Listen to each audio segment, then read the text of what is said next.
Welcome, everybody. We'll get started here right away. Man, we got stuff to talk about today, don't we? Unbelievable.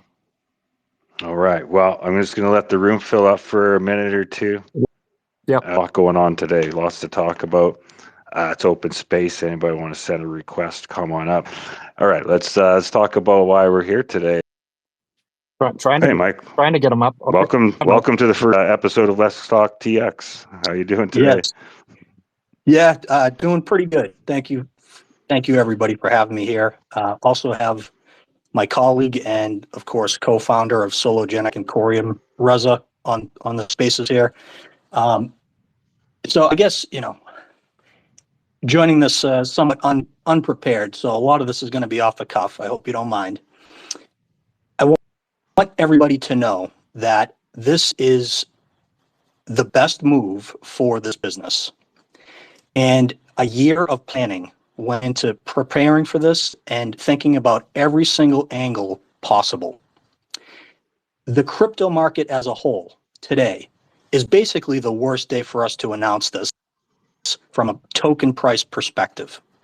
However, I believe, having lived through the stock market crash as a financial advisor in 2008 and 9, and also spending many years in traditional finance at Fidelity Investments, working with hundreds of thousands of people who invested their money, I believe strongly that this is the best decision for this company, no matter what happened today. Let me give you a little background, and please, of course, feel free to let me know what questions you have, feedback. I understand that this is a bit of a shock to everybody. I joined the team 3 years ago, and I spent all my career in traditional finance, and mostly at Fidelity Investments. I led revenue growth at a few different fintech organizations, and I've been on founding teams. I joined Sologenic 3 years ago, and my task from Bob and Reza was essentially to figure out tokenization of real-world assets. We hit a number of roadblocks. We tried getting licensing from different jurisdictions. We hit dead end after dead end. However, we ended up meeting a company called Texture Capital, a regulated broker-dealer based in the United States. And Texture Capital's CEO, Richard Johnson, sits on the FinTech and Crypto Working Group committees of FINRA, the Financial Regulatory Authority in the United States. His position is no joke. We met them, and we proposed an idea of a joint venture to launch tokenized stocks. They agreed, and we've been building that solution, and we are ready to deploy that solution, barring some more testing and making sure that we have everything completely buttoned up for the most intense regulatory environment in the world that is just now starting to adopt crypto.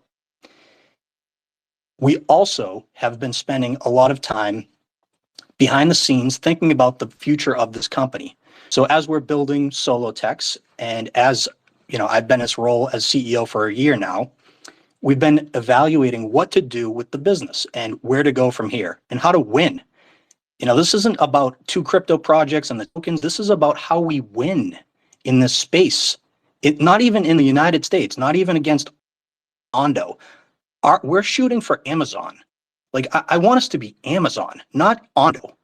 And so that's what this is all about. I joined the team. I was appointed as CEO a year ago. And when I was appointed as CEO, I evaluated the entire landscape along with Reza and the team. And we determined that to be successful and to actually win in this space, we needed to consider joining forces and having a strategic merger between the two companies, because there's a lot of fragmentation. So if you think about it, and I'm sure everybody here is well aware, we have two different communities. We have a Sologenic community, a Sologenic brand, a Sologenic token. We have, exchange listings with Sologenic. We have partnerships with Sologenic. And then we have the same concept with Coreum. Now, let me rewind a little bit here and talk a little bit more about Bob and Reza's original vision. They had a vision 7 years ago about tokenization. And they were thinking about tokenization before tokenization even had a term. And they were meeting with regulators, presenting tokenization ideas to regulators. And the regulators didn't even understand crypto at that point. And so this is the evolution of an original vision. And it's the evolution of two communities uniting as one to be an even more powerful community going forward. And so kind of, rewinding here. So I was appointed as CEO a year ago, evaluated the community, evaluated the brands, the decisions going forward. And my recommendation a year ago was to combine these two entities and have a strategic merger of these companies and of the tokens. And so we did a ton of analysis, a ton of evaluation, and what we came up with was, let's double down on tokenization of real world assets. We have the regulatory path in the United States with Texture Capital, and we can apply that same methodology in other jurisdictions, which we are doing.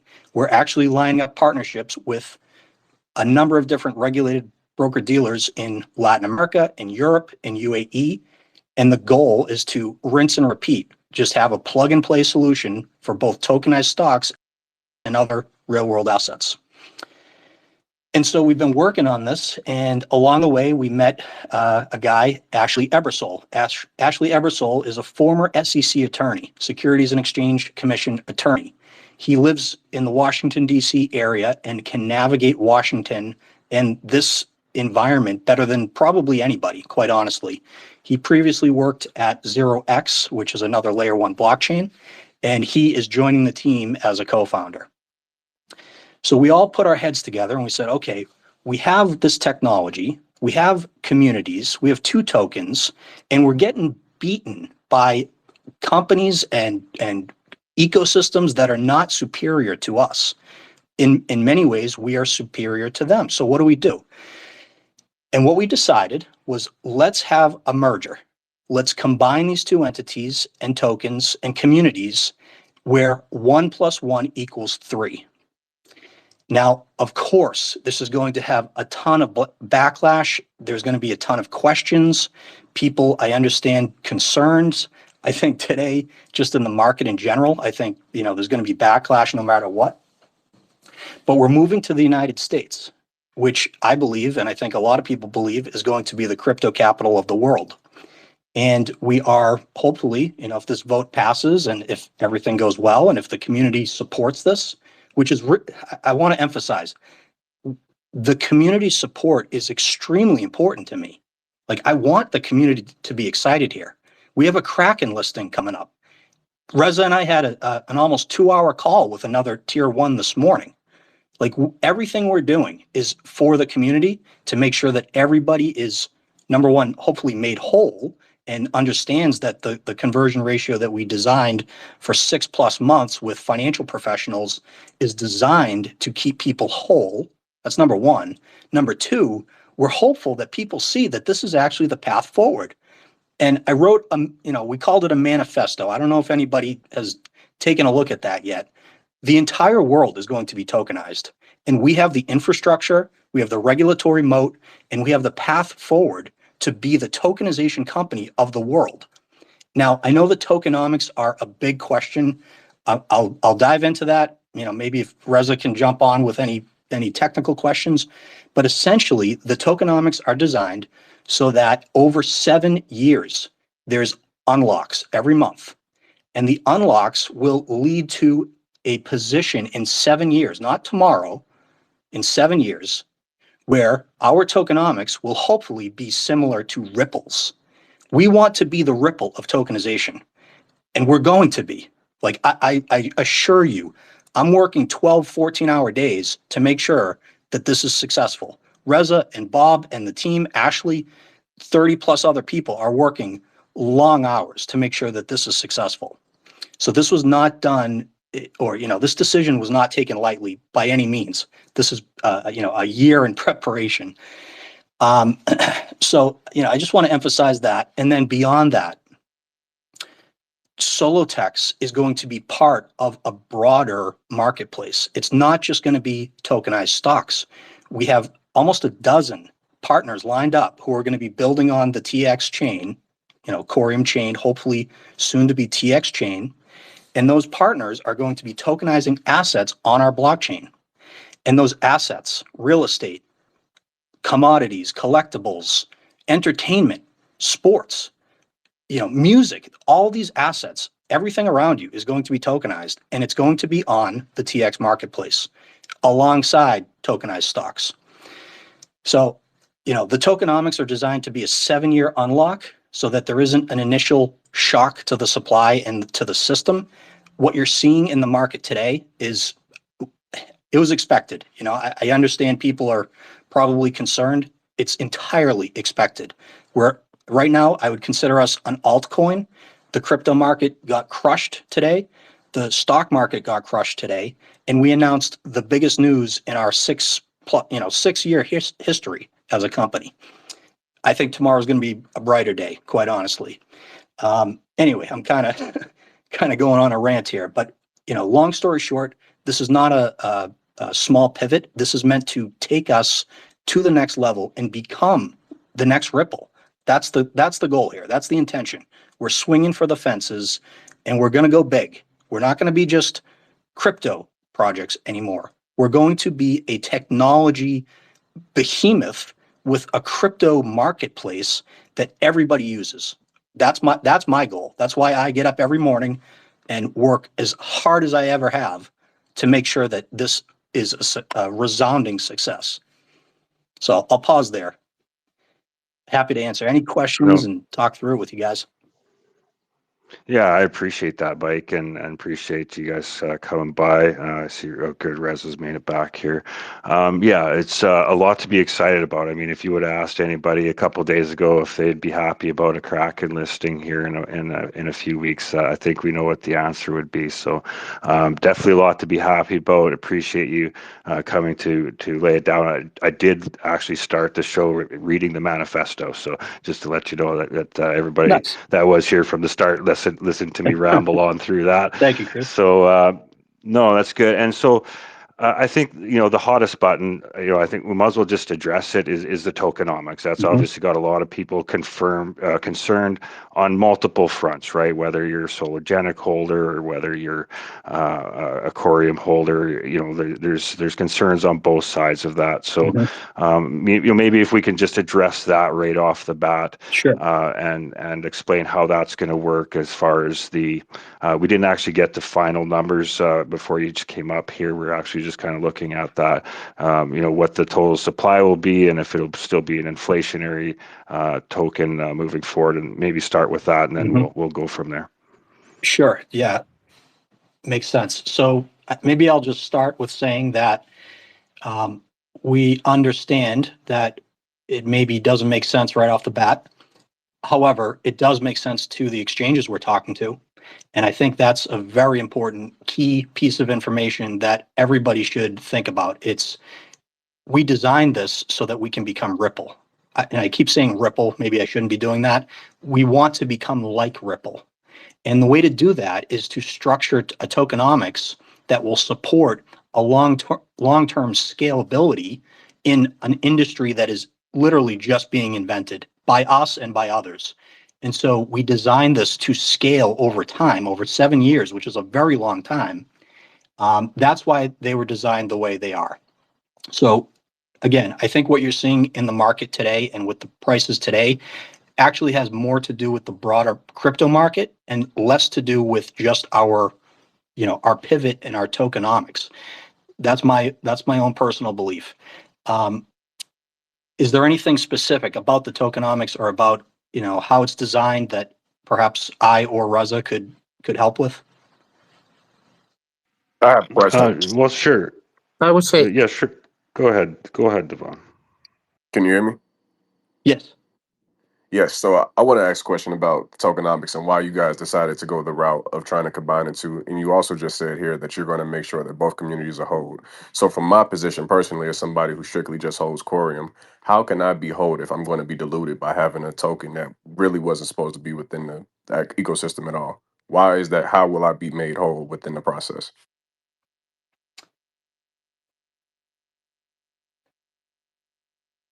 How will we be made whole? Well, I guess the question is, do you want to continue on the path that we're on, or do you want to perhaps be in a better position or worse? I don't want to guarantee anything. Would you rather stay how things are, or would you rather take a leap of faith that it's actually going to be better in the long run? So I know that doesn't answer your question directly. Yeah, I'm it really kind of doesn't answer, because when we say better, what do we mean by what is the metrics for better? Because the metrics for better would be obviously price going up, or showing that there's some sort of direct partnerships that we can talk to that's going to say, hey, we have direct people wanting to use the actual token. What are the metrics for better that you're trying to say will make this be worth it for somebody who's been diluted? I think Reza wants to answer your question. Hey everyone, how are you, Chris? It's good to be back to your spaces. It's been a long time. Yes, Devon, thanks. that's a fair question, I think. And I think a lot of people are asking questions around like dilutions and how the new tokenomics are going to be affecting their holdings, both Sologenic community and the Coreum communities. So in a sense, I think I'll just explain. I think merging these two projects was a very complex. Um, it was a very complex thing to do. So one, obviously Corium is inflationary and Sologenic is deflationary. So we had to come up with a way that was fair for both communities to start from the one point that we call it the TGE. If everything goes well, the vote passes, we will have the TG hopefully sometime around March 6th.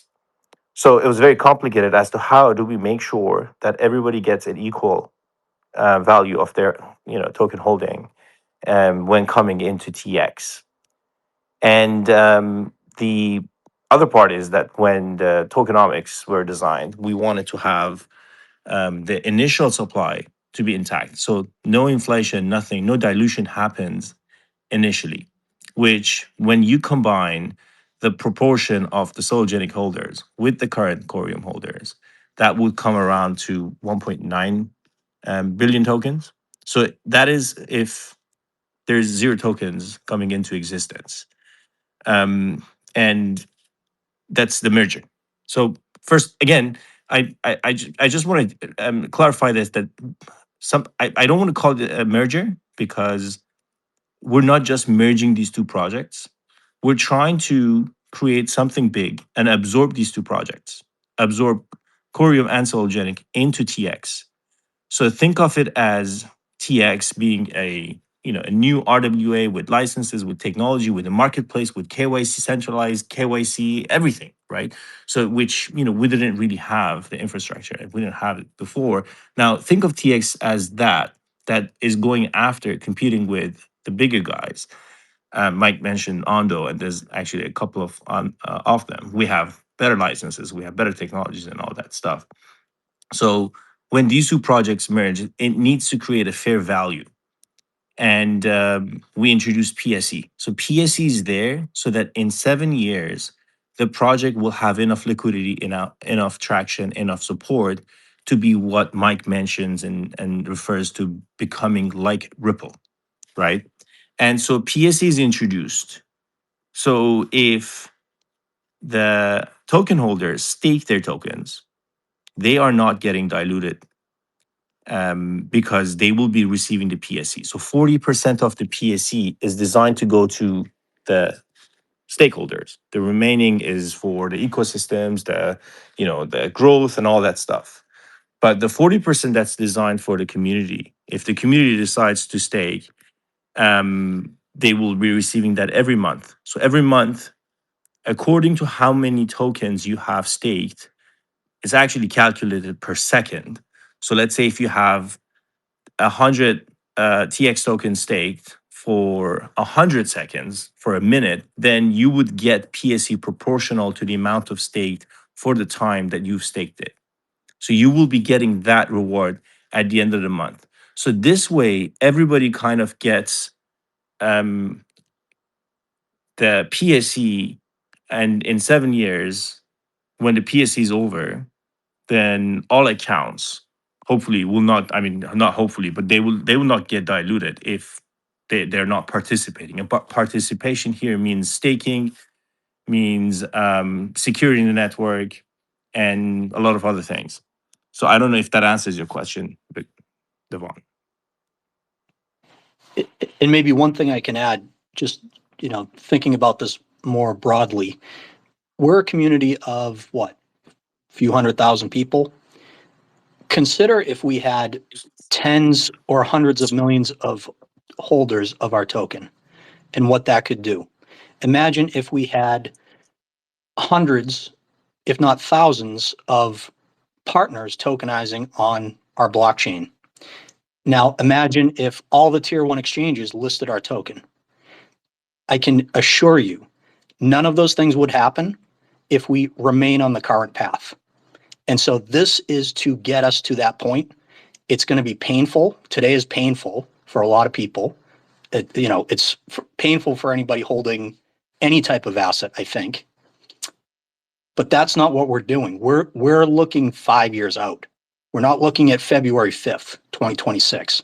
We're looking at, 2029 and 2035. Like where are things going to be in the future?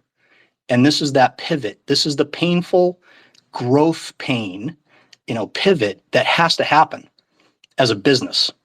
And the merger of two tokens is part of that pivot. And, we're happy to talk through anything, like any questions you guys have, we're happy to talk through it, but just at a very high level, that's why we're doing this. It's, I understand maybe the silence for a long time was tough, people questioning and wondering what we're doing. This is what we were doing. We were planning for the future. This is the future. I can assure you that. And so will the current structure, like the current inflation rate and block rewards, keep going as they are moving forward? That's correct. Yes, they will keep moving forward. Okay, and then another, I guess it's kind of maybe straying away from the tokenomics part, and I'm sure there might be some follow-up questions to that. But as far as like seeing a product, like many were anticipating a Solotex launch, like when would we anticipate seeing people coming to TX that That's a aren't great on question. the chain now? I think for the past year, the team has been working on a lot of different products. So right now, we're not only a layer one RWA blockchain, we're an operating system. So we say we want to own the entire stack. And when we say we want to own the entire stack, that means all the way from the layer one to the retail facing applications like the apps, the marketplace, the tokenization engine, liquidity, everything, right? And so there's been a lot of discussions and partnerships in place, and so a lot of it has not been announced yet. But we are going to release almost all of the products at TG. So that's the plan, to release everything at TG. The marketplace will be coming out at TG, which is again expected at around March 6th. If the vote passes, it would be, yes, March 6th. And so we will be releasing the tokenization engine, which that means any RWA issuer anywhere in the world could come into the the tokenization engine, use our one of our broker dealers, get their assets tokenized and listed on our marketplace. The app will come out around the same time, on the same day. And that means anybody who has done a KYC with the app can invest in any one of these RWAs. So you can literally buy a token and a real estate RWA, and then next just buy a tokenized stock, buy Tesla, and just swap them for one, depending on the jurisdictions, obviously. So we're the first one, obviously, for stocks to do it in the US. Nobody has ever done it in the US with the underlying asset being present. But that's the thing. Regarding the tokenization engine, again, that allows RWA issuers to onboard with the platform, and we have a system in place that will take care of their onboarding, their asset issuance, and their liquidity. So when I'm saying liquidity, there, I don't know if like we haven't announced everything at once, but the liquidity will come from these RWA issuers. So TX company will be generating revenue from day one, and that's very important for a company, a crypto company, to start generating revenue, because then that would make it very sustainable. And these RWA issuers will potentially bring a lot of stable coins into the chain, so that they could secure their issuance and distribution of their tokens.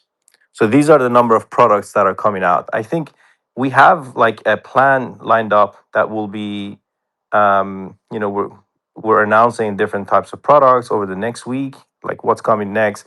The first phase is to get the proposal approved. And then after that, we'll start talking about what products are there, what partnerships are coming, and so forth. Exactly. Yeah. Today is really meant to be the announcement and the vote. And once we get past the vote, hopefully here, we'll have weeks to prepare for TGE and answer questions and make more announcements and, hop on more spaces and AMAs. Happy to go through that. I think to Reza's point, you look at an Ondo, and Ondo now has tokenized stocks outside of the US. And since I think September, they've had $7 billion of volume of trading tokenized stocks. When we launch in the US, and if that's any indication of how we're going to do here, we're going to do very well. And so this, again, is not just tokenized stocks. This is going to be a broader RWA marketplace. I was really excited for the announcement today, and I'm sorry that maybe the announcement wasn't timed perfectly or was received the right way, or perhaps we could have elaborated on certain things better. But I assure you, this is such good news for everybody that we're all excited about it. We're all excited about the path forward.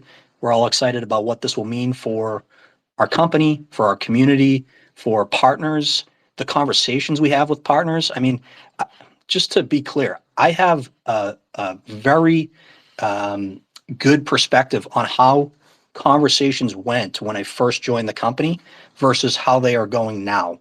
It's night and day. When I joined the company, obviously Bob and Reza did a phenomenal job building the ecosystem, the community, and everything, partnerships. However, those conversations that I was having were at times quite difficult. We would talk about Sologenic, and in the same breath, we would talk about this other, technology stack of Coreum, and we were talking about XRPL versus Coreum, and it became very difficult at times. And so now the conversations that we're having it's so much easier. People understand it right away. They understand the branding. They understand the tech stack. They understand that we have, somebody like Richard Johnson on our advisory board, who's now, Texture Capital is now going to be a validator, and Kraken's going to be a validator, and we're going to be listed on Kraken, and hopefully other tier ones that we're in talks with. So, from my perspective, this is huge news. It's good news, and today's a tough day. We were calculating this morning whether we postpone the announcement again. And I made the decision. I said, let's move forward. We are building, we're forging ahead, and we don't know how the market's going to be tomorrow. It might be worse. So postponing is going to be probably not the right decision. So we pulled the trigger and we made the call, and we announced. And it seems like we have some support. It seems like people are pretty excited. I'm excited. So yeah, happy to answer any other questions, of course. Yeah, well, like I said, if you asked us a few days ago about a tier one exchange with Kraken and Kraken having a validator on the network, I know everybody would be pretty excited. So there is lots to be excited about. I know one question, and it came up, and I haven't had time to look at it and see. So actually at TGE, like the price of Coreum now, what's that look like at TGE? Is the ticker just going to switch ticker symbols, or is you have a different price feed because of the tokenomics? Like, what's the actual event look like? If you can explain somewhat. So I can answer that, Chris. At TGE, there will be a price for exchanges and everyone who's supporting the TX listing. Um, I mean, that's still something we have to wait and see how the markets react before we can announce the final number. But there will be a number at TGE, which hopefully is going to be a number that instantly puts the TX token at top one of the top tokens um, in circulation. So I think more details on the exact price would come in later because of the market movements. We probably have changed that 3-4 times already over the past few weeks because the markets are very there. There's a lot of fluctuation in the markets and they're very unstable. And your next question was, can you repeat your next question, Chris? Sorry, I got lost. I was actually reading questions in the comments there. Um, the oh, sorry, yeah, I lost It's that. just But I'm sorry. Yeah, it's just walking through the process of what the TGE is gonna be like. The just what to expect that day. Yeah. So for Corium holders who are holding, the asset, I think the best course of action is to keep participating and have tokens staked. And there's not really much to do. It's just the token will automatically convert to TX. For solo holders, right at TGE March 6th, there will be a tool that they could swap their tokens with the ratio that's announced, which is 2.19 or something. I'll have to look at my notes, but that ratio. So for every one solo, they will get that number of TX that's announced. So that ratio, like I mentioned, it's based on a 30-day TWAP of both projects. We wanted to take the snapshot before announcing the project, before announcing TX initiative, so that it is fair. And we took 30 days, not only one specific date, just to make sure that these two projects can reflect put their real value in this initiative, in sort of the merger and joining TX. When TG happens, exchanges will most likely announce a date and time as to when the new token will list. Some exchanges will probably just sort of name or move the existing market into the new one, whether that's Solo or Coreum. But new exchanges and a few of the existing exchanges will list the new market for TX that will start trading on March 6th. And you can deposit tokens. These exchanges will only support the mainnet. So the XRPL IOU version of both Solo and XRP and Coreum will no longer be supported to be deposited into these exchanges. And the Solo tokens that exist on Coreum today that have been bridged and exist as an IOU will have to be bridged back into the XRPL to for the users to use the swap tool that's designed to convert their Solo tokens into TX. So if you have Solo on Corium today, you have to bring it back to the XRPL and use the tool that's provided to get TX.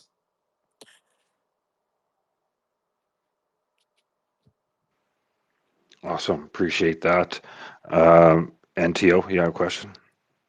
So I actually have two questions. A simple one first here. What happens with the XCore token here when this goes forward here? Number one. So Go ahead. Xcore you can use the bridge, the existing bridge even today, to convert X-Core into Core, which will eventually become TX.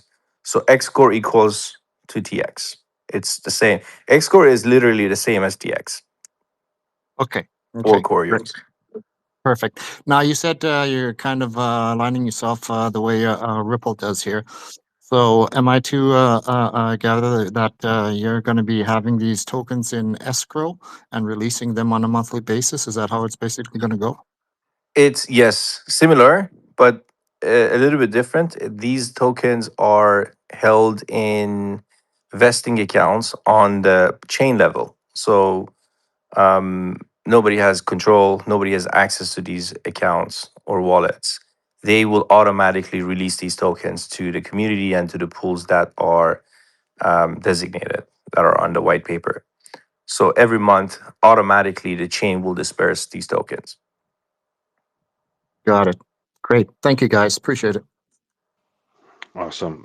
Chicken Taco, you have your hand up there for a while.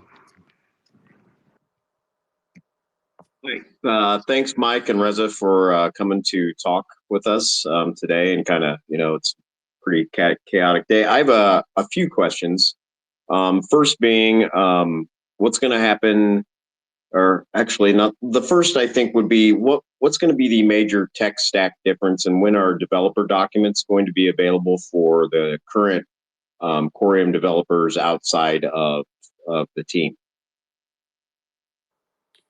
So the developer section of TX will hopefully be out next week, right after the vote passes, and the new technologies that are coming out, which is essentially the marketplace, the tokenization engine, and we actually have a white label solution where we're offering this white label solution to exchanges and other partners to integrate it into their existing platforms. So their current and existing users can access RWAs and tokenized assets that are offered on the TX marketplace. So there's an API around that one, and there's also an API around the tokenization engine. So anybody could literally just start tokenizing their assets. They will be coming out after TGE because that's when we're launching the products. Okay, and then I have another question. So what's going to happen, like say, for the current DEXs on there, Pulsera and let's say Cruise Control, if we have, let's say if somebody is providing liquidity in a pool locked up, are those That's a tokens that are paired with, great question. Core, are those going to migrate automatically to TX if along the way, like what's going to happen with the assets that are currently on Coreum chain? Are they going to be Yes. migrated automatically? Yes, Yes? that's correct. So everything will Okay. migrate automatically except for the solo token that needs to go back. I mean, solo token could exist like this if you don't care about receiving the PSE. But I think PSE is one of the most important aspects of this change.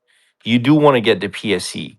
So if you want to get the PSE and the chain emissions, which are the inflation and the PSE, you do want to get your solo tokens back to the XRPL and rebridge it or use the swap tool to get TX. But the existing projects, Cruise Control, Pulsara, Bids, every other project that's built on Coreum today will remain intact. So no action is needed. Excellent. So will there also still be a path to XRPL through when TX is live? Is the bridge going to remain open? Absolutely, yes. So the bridge, Excellent. the decentralized bridge, is going to operate, and it's not in the control. It's a decentralized bridge.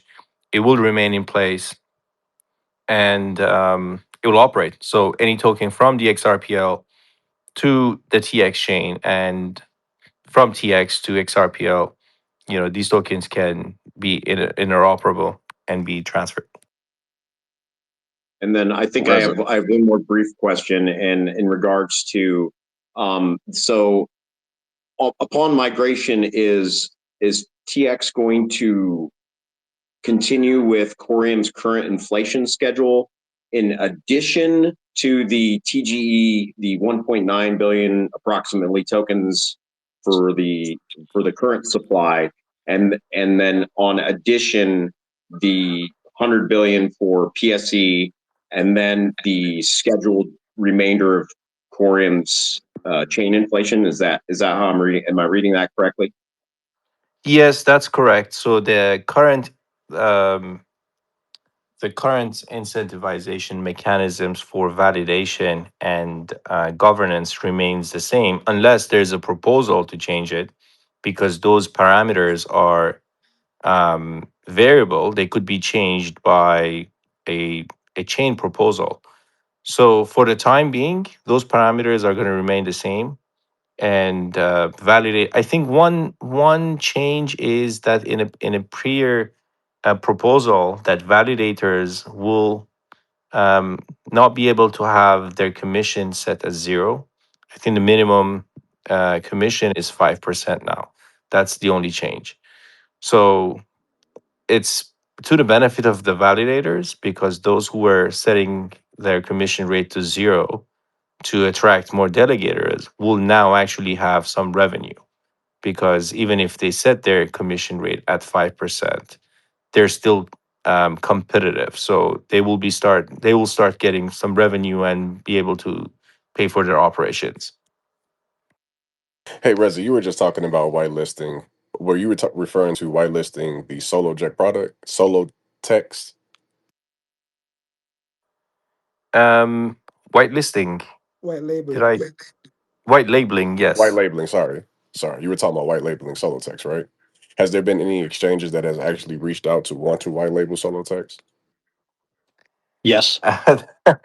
Yes. Yes, you said yes. Yes. Yes.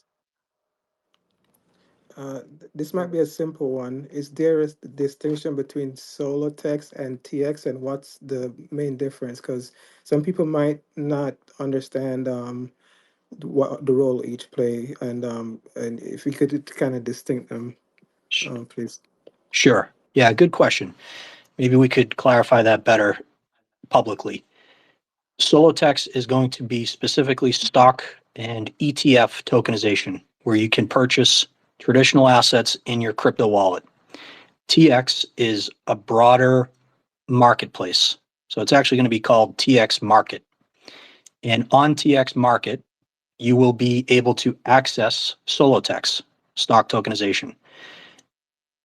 In the manifesto I wrote, I sort of outlined the future and what we want to build. You know, it's not all, we're not tokenizing Mars missions yet. Not yet, maybe someday. But on TX Market, you're going to have tokenized stocks in addition to real estate, commodities, collectibles, energy, and there's probably, 30 to 50 other potential partners that are already interested in offering their assets on our marketplace. Now, one of the key distinctions between us and our competitors and other companies working on this is that we have an existing ecosystem and distribution channel, really. When we have conversations with tokenization platforms and asset issuers who want to tokenize assets, their biggest challenge is that they have no one to sell those tokens to. And so the goal here is to be the aggregator of tokenized assets and be the aggregator of a distributed marketplace where people can invest, of course, in the TX token, but then beyond that, they can hold tokenized stocks, ETFs, and then diversify with tokenized energy and real estate and anything else that you can conceive is at some point in the future going to be on the blockchain. I believe, and so does Larry Fink, the CEO of BlackRock. I believe that every asset is eventually going to be tokenized, and we want it to be on the TX marketplace. And so that's the distinction between Solotex and TX. Yes, in addition to that, Mike, also we have a number of different funds, like venture capital funds, as well as SPVs, um, being tokenized on the RWA marketplace. Exactly. Yeah. So this But is how does that? I understand how that actually brings cash flow to the foundation, but how does that actually bring in value to the actual network? Us as holders, how do we receive that value? how will you receive value within a marketplace where you can purchase assets? Or I'm not sure I understand the question. Yes, how does that bring value to the actual network? Where you see an increase in transactions, what actually will bring value to the network, the token, the actual token? Yeah. I think the goal and the idea is to make TX the one-stop shop for all RWAs. So how do you have Ethereum for one-stop shop for smart contracts and general purpose applications? TX is essentially that place for any RWA issuer to go to, and that increases the TVL. So when it TVL increases, obviously, nowadays TVL is one of the most important factors for any chain. So I think essentially that's the benefit for the existing community. Thank you, Reza. Helen? Hey guys, what's up? First of all, congrats. I think it's that merger is pretty cool. We've seen team like Axeler, for example, like leaving with the IP and everything, and I think having a merger like this where Coreum is staying, like the IP and everything, it make a lot of sense. My question is about the current ecosystem in terms of DeFi. How do you see that compose with the future marketplace and everything that has to do with RWA? Hey, L1. What's up, Reza? Good. Haven't spoken with you for a while. Love the stuff you guys are building at Cruise Control. So the DeFi, I mean, you guys are doing it. You're killing it. Pulsar is killing it, and I think that's going to continue to grow.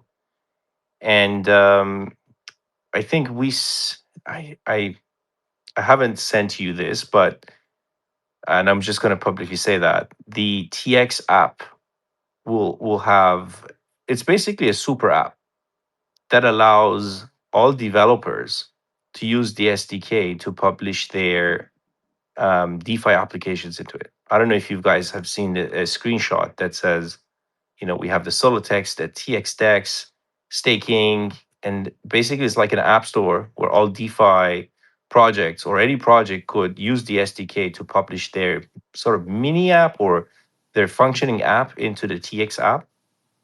And that helps them to utilize the user base and the community that TX as a whole has. So let's say if just an analogy is, let's say an RWA issuer tokenizes their assets. And so they'll be actually going out and promoting to their community that if they want to buy the asset, they have to go to TX. So you'll see a new stream of retail clients coming into the application just for that one asset. But now they have access to all these other DeFi platforms that are within the app and within the ecosystem. So I think that would benefit the DeFi apps in a big way. Amazing. So we're staying in that, let's say, permissionless type of thinking, right? Where let's say like the smart token can flow from one application to another without any type of constraint. Absolutely. Amazing. Yeah, that's good to hear because we have like a lot of things cooking. We have a lending and borrowing protocol that is almost finished, and I can see a lot of synergies with RWA to have some That's amazing. Let's find market with some that. time later on, catch up and discuss how we can help Cruise Control realize bigger potential. Amazing. Let's do it. Thank you, guys, and congrats again. Thanks, L1. Oh yeah, I just want to quickly jump in as well, just 'cause I got a question. Obviously, you said that the snapshot was taken on February 4th. So is that just for the Coreum network, or is that including XRPL? That includes both tokens, Sologenic and the Coreum token, So it doesn't matter regardless for, where they exist. So the token, regardless if they are on the XRPL or on the Coreum mainnet. oh, okay. So the snapshot was actually calculated based on CoinGecko's data. Oh, okay. So So even if, CoinGecko calculates all exchanges along with DEXs and publishes a price per day. So we chose the closing price of every day for the past 30 days and calculated the TWAP and the ratios that will be used for this merger.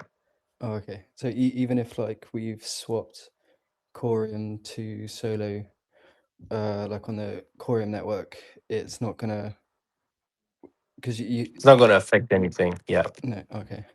All right. As long as let's say at TGE when the swap tool is released, regardless of where you have obtained your solo token, you can get it at face value for 2.19. Let me just get that. 2.29. 2.29. Yes. Yeah. Would you not be able to gain So it with? for every one solo, you get 2.29, regardless of where you've obtained it from. Oh, okay. All right. Yeah. No, that makes sense. Then. That's fine. That's all the questions I had. Thanks. And I think Mike pointed out earlier, important too, that there's no timeline on that. There's no window that ratio is going to stay as is, and until a person decides to actually move it over. No, there isn't, but it's highly recommended that the community takes action and swap their solo tokens because, like I mentioned, PSE is designed for participation and um, security. So, apologies. So I would highly recommend for those solo holders to immediately bridge their tokens or swap their tokens for TX as soon as the network goes live. Right now, it doesn't really matter for swapping your solo to TX because theoretically, these tokens are now, if the vote passes, are sort of pegged to one another, right? So there's an equilibrium. If there is an arbitrage opportunity, it makes sense for investors to capture that. But on paper, these tokens are now pegged until the TG. Excellent. Drew Corey, you got your hand up. Teal next already had one. Thank Go you. there, NTO.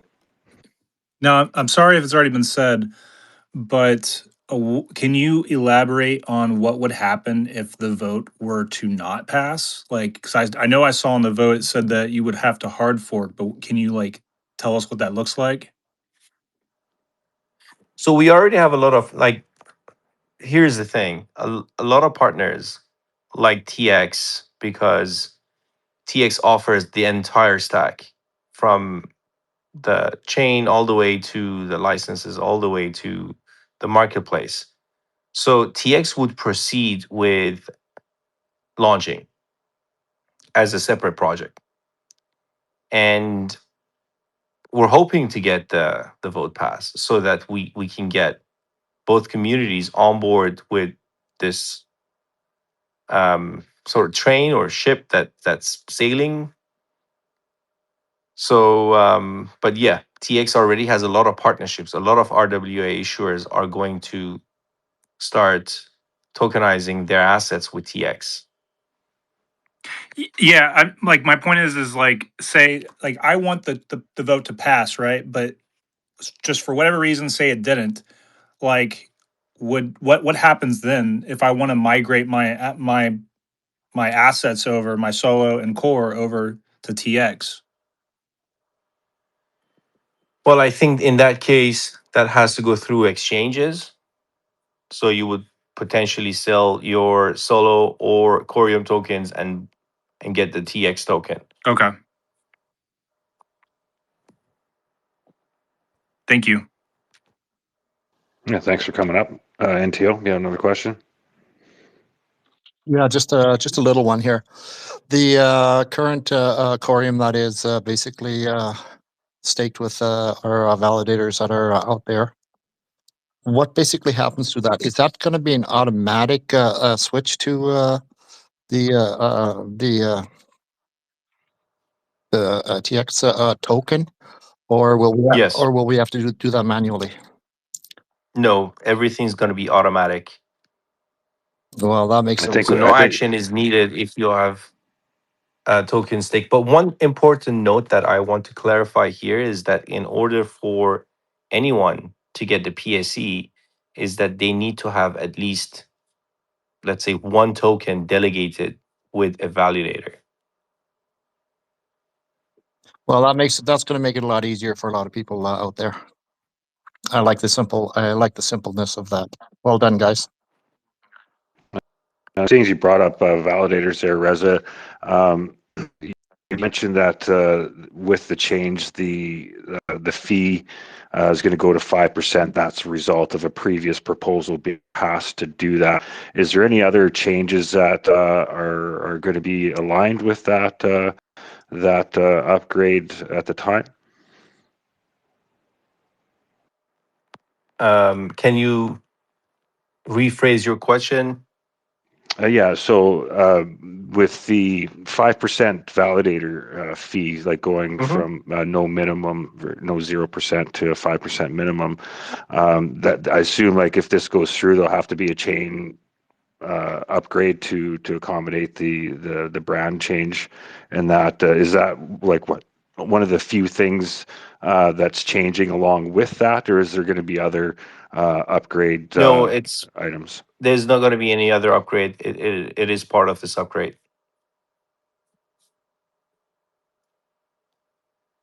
Excellent. Oh, that sounds good. As far as Core Nest, I see Core Nest was on there as one of the ones utilizing TX. Is there anything you can say to that? Is that one of the ones that we may see at time of launch or near launch? Yeah, absolutely. So Cornest is one of the first, is actually one of the first VC funds that's going to tokenize it and launch that VC fund. Amazing. No, that's great to hear. Articulate, did you have any questions? Yeah, I had one question, and thank you again, Reza, Mike, Bob, I see you, Fabio, for being here. Now, with regards to some recent announcements you had with the Grade partnership, can you speak to how this plays into that whole ecosystem in particular? Yeah, absolutely. So, we've met the team at Particula. We've met a number of the different partners in that group, in that ecosystem. And, I think in this space, it's always good to be a part of certain alliances. And what we're finding is that as we have, partnerships and alliances like that, we get introductions to companies that we believe could be huge opportunities for us and for them in the future. There's one company in particular that is based in Latin America, and we think that we could have some really good synergies with them. There are a number of other companies that are part of this great alliance that we also think could be building on the TX blockchain. And so, I think you're going to be seeing more and more of those types of alliances and groups that we're joining. There's a bunch that we're in talks with that I think is, it's going to be pretty exciting. But yeah, I think just in general, alliances are very beneficial in business because it gets your name out there. You become closer with the different entities that are part of these alliances. And we think there's some really good opportunities, even just within that one alliance. Thank you.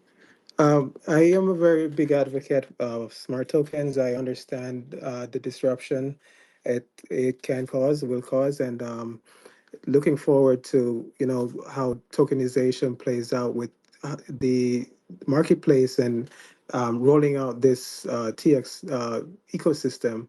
And with what's happening at Grade, do you guys foresee possibly smart tokens can become some sort of a standard across the board? Because we were one of the first chains to have brought smart tokens, the idea of smart tokens. And they're there so that you can have a native token. A lot of functionalities come with a native token. So let's say if you're an issuer and you want to comply with the regulations, you can already mint your token on the Coreum, soon to be TX chain, without having to do any um, sort of like smart extensions. But there are a lot of use cases, a lot of projects that want to do more exotic things with their tokens, like let's just put dividends or tax or a lot of other things as an example. So the smart tokens allow them to be able to use the chain and tokenize their assets. And these are all supported on our um, tokenization engine, which I was actually looking at one of the groups on Telegram the other day, and I saw somebody found the dashboard had posted a few pictures or screenshots of the dashboard, which was interesting to me. So yes, an RWA issuer can use that dashboard to mint their tokens, and if needed, to attach smart functionalities to their tokens. Thank you, Reza. I think this is huge, and thank you guys for seeing the vision years ago and building it out, and bring us to where we are today. Because I do believe that this will transform what we know today as just assets in general, and then tokenization, everything pretty much. It affects everything, and I can see where this will take us. Chris. Yeah, amazing. Yeah, I pointed out earlier, it's just interesting to see such big prominent chains building towards what you and Bob started building years ago, what you've seen years ago as far as tokenization. And it's awesome to be in this position to be ready to take advantage of where we are. If I could add a question, it's maybe not directly related to the topic at hand, but it's been one that has been asked plenty, with the changes at Noble and USDC. Does that open up the opportunity for a stable coin on Coreum, or is there a look to with these new exchange listings to have more liquidity with a stable coin than we currently do, possibly? Yes, absolutely. We're actually in talks with one of the largest, vendors or partners that could offer a stable coin. We've had a number of conversations recently, but we are pretty confident that there's one in particular that could be sort of a game changer for us to be offering a stable coin within our ecosystem. So, yes, for sure. That's Yes, great. we have been in discussions with every stablecoin issuer, you name it, like the biggest ones out there, on a weekly basis, and we have proposals from every one of them. We're trying to figure out which one's best for the ecosystem, but one will be, as Mike mentioned, will be picked, and we're hoping to have a branded stablecoin on the stack that could be exchanged one to one with other stablecoins on other chains. So this stablecoin would be used as liquidity for RWAs, for both issuers and clients, retail clients, to be able to buy.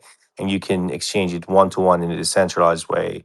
Say you have USDC or USDT, you can have this branded. And we're hoping to expand that stablecoin across the Cosmos ecosystem. Oh, that's great.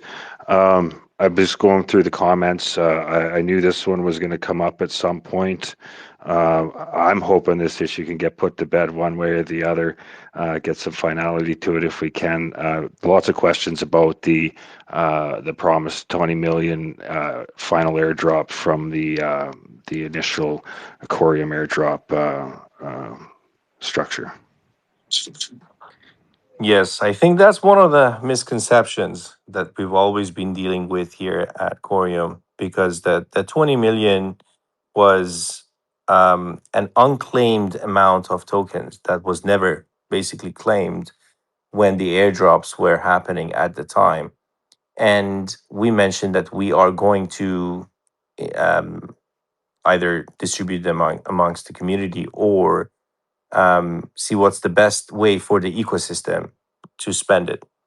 The foundation, the community, we haven't spent it. We haven't, like, those tokens are not sold or those tokens are not used in any way, but they are going to be rolled over to TX and used in TX. So I don't additional airdrop for the existing communities, because the airdrops that were distributed, they were fair and they were as promised according to the ratios at the time. And so those unclaimed ones were still with the foundation and are going to be rolling over to the new project. Okay. We could potentially add them, like, this could be a proposal. We could potentially add them to the community pool or the PSC. I think maybe community pool would make sense. We could have a proposal on chain, and if it's passed, which I don't think I don't think it will not. Like, it I will was going to definitely say, pass. of all the proposals we've had 29 in, I'm honestly surprised that one has not been done yet. But Yeah, I that's how mean, it's meant to if the work. So community wants it, if the community wants it, there could be a proposal. Somebody has to submit the proposal, and we can add it to the community pool. Like, frankly speaking, I love how the community pool was used a couple of times. Cruise control, other projects, and and the community liked it. They spent the funds to get something out, a utility coming out of the community pool. So this can definitely be added there. But having an airdrop like how it was back then, I don't think that's going to happen. Or it could be burned, whatever that the community decides. no, I appreciate that. Yeah, it's just nice to get that settled. If we're making a pivot like this, a rebrand, if you will, just leave that behind and however it looks and get it settled, or at least have a path to get it settled anyway. So thank you for highlighting what really could have been done all this time. So that's great. Devon, you had your hand up there. Yeah, I was going to ask, what does the next quarter look like for the rollout? I know that you said there's going to be the TGE, and then we're going to go live. El Salvador Fund is next month, but what does the next quarter look like?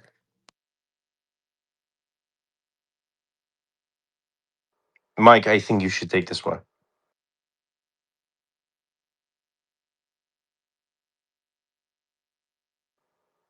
Mike, you're mute. Oh, Mike might be rugging. Yeah, we'll try and get Mike back up here.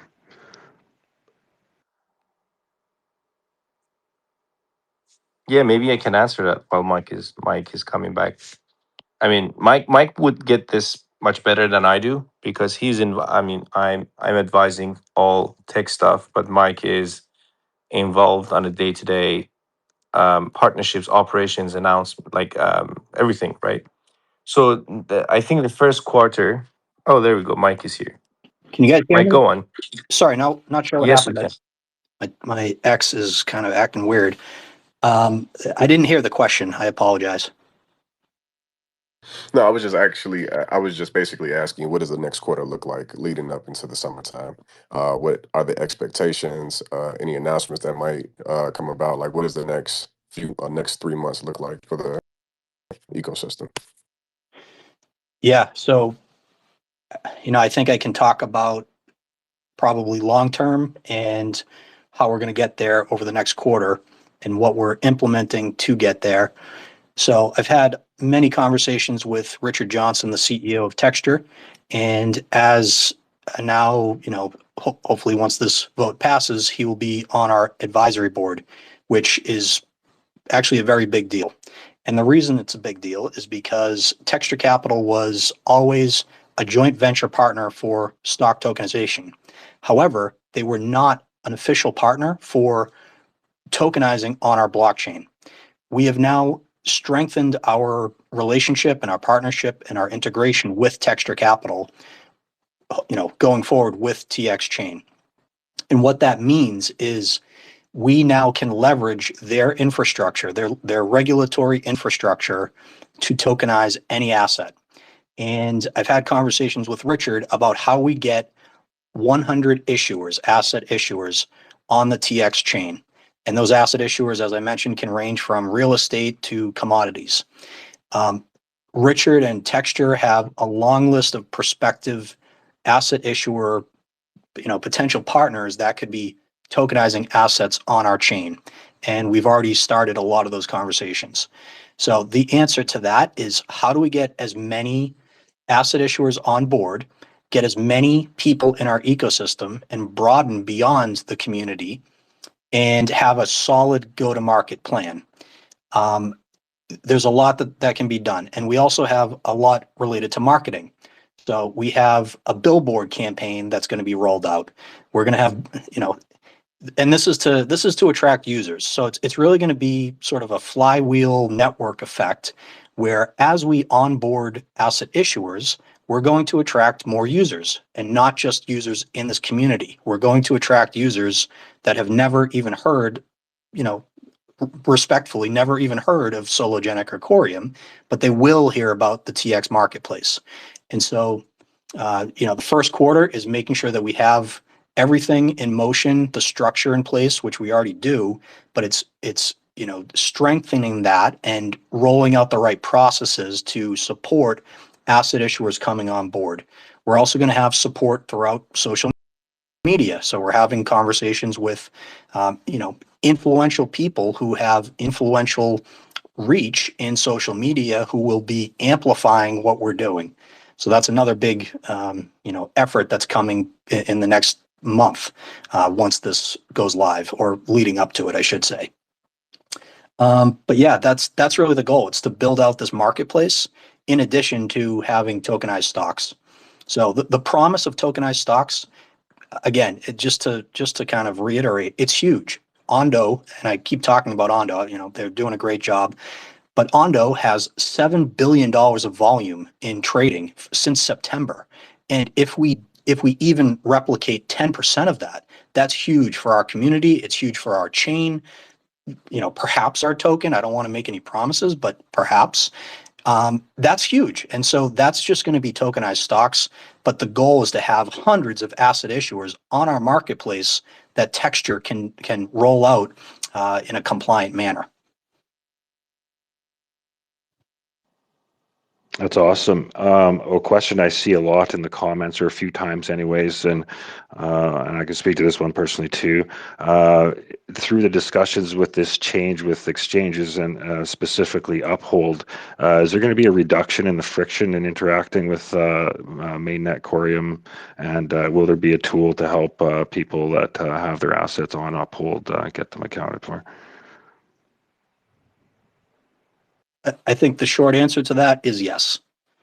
That's the plan. Still some work to be done, and actually was discussing this with our team this morning. But yes, the goal here is to streamline as much as we can, so the user experience is excellent.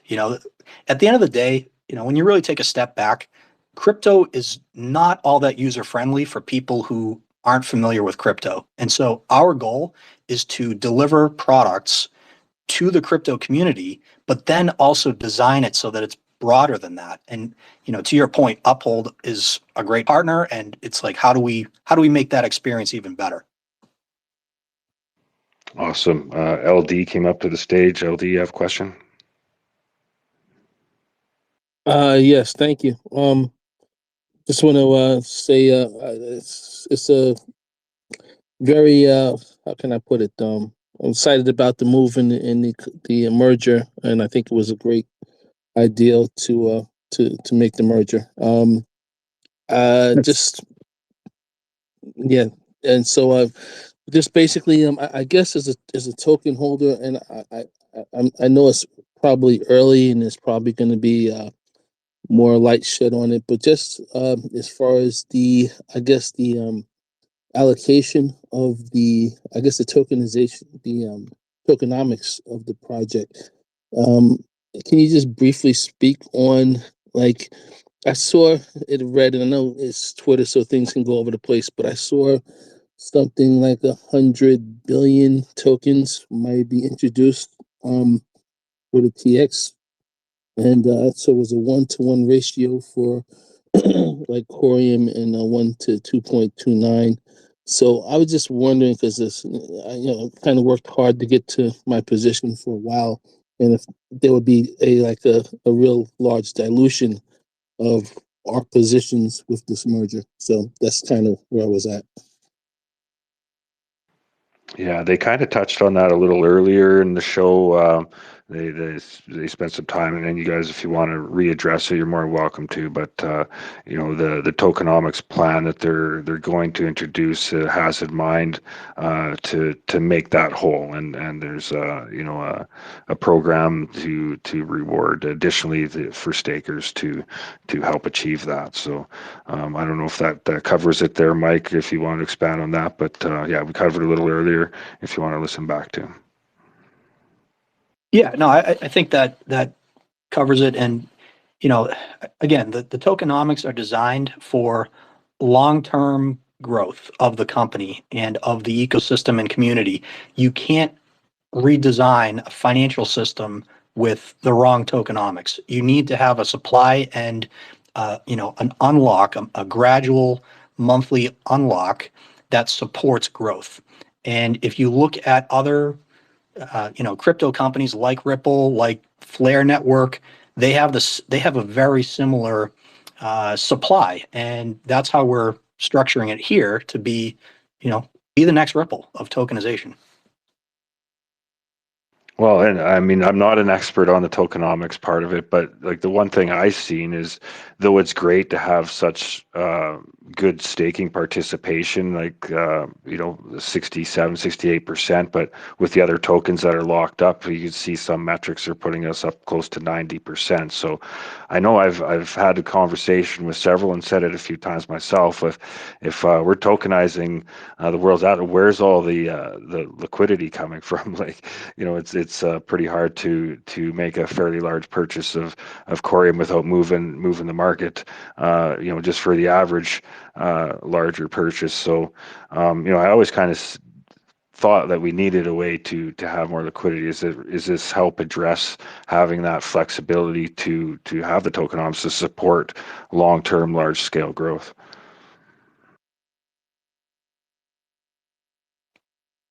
Yes, absolutely. I mean, we can't be a top 10 coin, token, or top 10 project if we remain on the path we're on.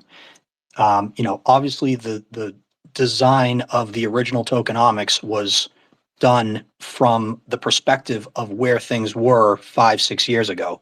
We're now in a position that's starkly different from the beginnings of these projects. And so, yes, you're absolutely right, Chris. That's what we have in mind here. And I think maybe even another spaces where we really dive into the tokenomics with our team and kind of talk to the developer community. I think that could be beneficial. Yeah, well, like you guys said a few times, we got to get to the vote first. That's the important part, and hopefully we've answered a lot of the big questions on the proposal that's here. It's proposal 29. You can find that on MinScan there in the proposal section. We got a few days left to go through that and debate and discuss and come to good decisions on that. So I always encourage, make sure you utilize your vote and participate in governance, even though you're staked on a validator. If you vote, that's your vote. If you don't vote, your validator's votes for you. But it's just important to be engaged, especially in something as important like this. And I'll definitely do my best to make spaces and conversations and a couple videos to facilitate the changes here and the proposed changes in the next few days. days. Appreciate everybody's questions and contributions here today. It's been great that the teams come out to answer these directly, because I know at the start there's so many questions, and I was like, well, the last thing we want to do is add any confusion to this event, because it's an amazing event, amazing change of direction, and I think it's going to bring a lot of value. So it's something to celebrate. So we don't want to be celebrating amongst confusion. So I really appreciate Mike, Reza, you guys coming to bring clarity to this today, especially. Devon, I seen you had your hand up there again. Yeah, I just got a message from somebody, and they wanted to know: do you feel that do you think that there would be a need to expand the active validator set with all the changes that have happened? It's a good question. I think right now we're at 64 validators, and one of the more one factor for keeping the validators at 64 is that we do want to keep the block time sub 1 second, less than a second, because the DEX is going to play a major role in the TX ecosystem, because all these tokenized assets will need the DEX. They need to be traded, right? And increasing the number of validators will definitely increase the block time, because there's more there's a more complex consensus to be reached for every single block, and there is like overheads, like the delays in communication between validators.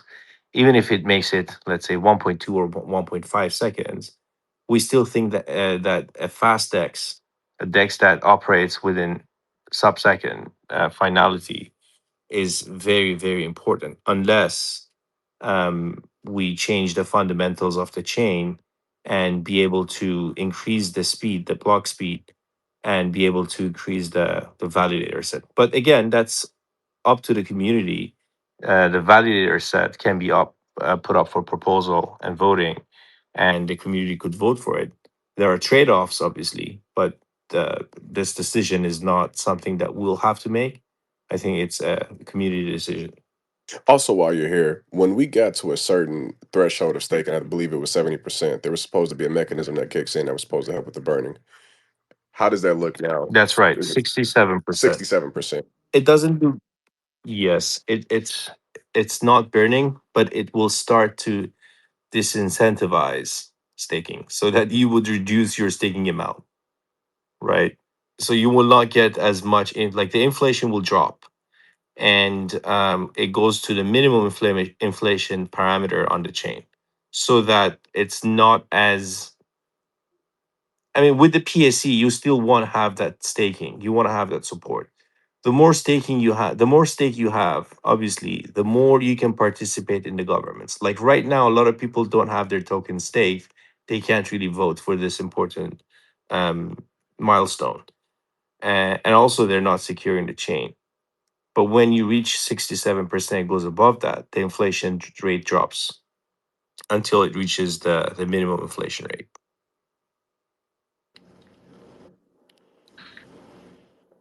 Reza, if I could just ask you while you're here, Mike alluded to it earlier. I use the Sologenic tokenization test wallet and infrastructure years ago. Clearly, you guys were far ahead in envisioning the tokenization and built towards it, clearly. Though you might not have foreseen the change, the pivot we're making with Coreum here as proposed today.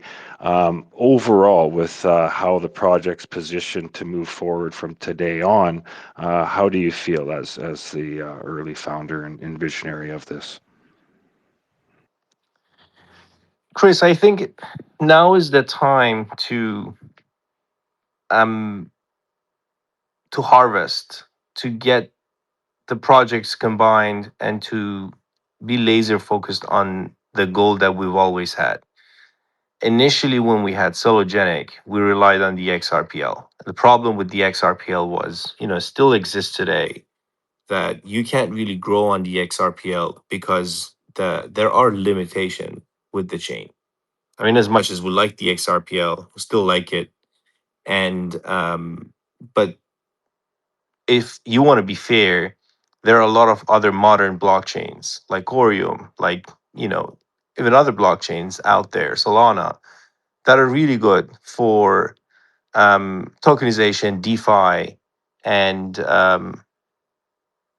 so I think that's the reason we decided to do the Coreum blockchain, so that we don't have those limitations.